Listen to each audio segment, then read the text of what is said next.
Il y a des femmes que la vie n'a pas épargnées et qui pourtant continuent d'avancer.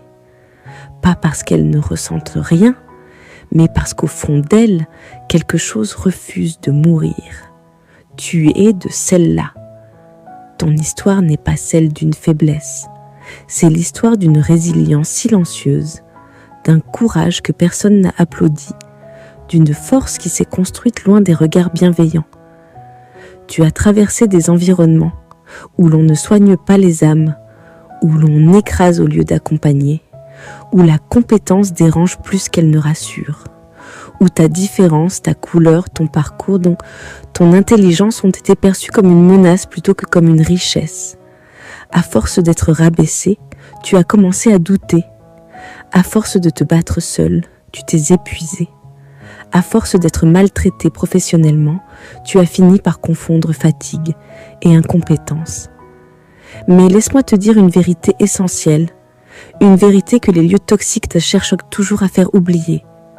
Ce n'est pas toi qui as échoué, c'est l'environnement qui était indigne de toi. Tu n'as pas perdu ta valeur, tu as seulement été plongé trop longtemps dans des endroits qui ne s'avèrent pas reconnaître la lumière. Regarde ton parcours, il n'est pas parfait, aucun ne l'est, mais il est dense, courageux, mérité.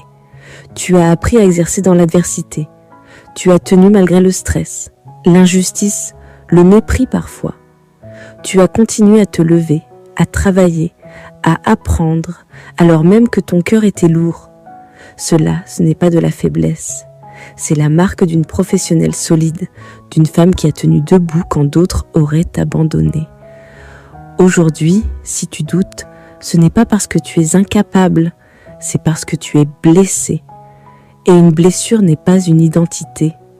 C'est un passage. Tu as le droit de vouloir te renforcer techniquement.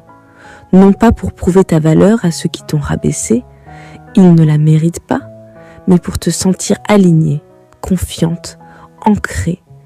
Chaque geste que tu perfectionnes, chaque connaissance que tu consolides, chaque candidature que tu envoies est un acte de reconquête de toi-même.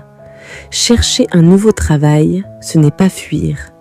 C'est choisir un cadre où tu pourras respirer. C'est refuser de laisser des lieux toxiques définir ton avenir. Et le plus beau pied de nez que tu puisses pas faire à ceux qui t'ont rabaissé, ce n'est pas la colère, ce n'est pas la vengeance. C'est de continuer à avancer,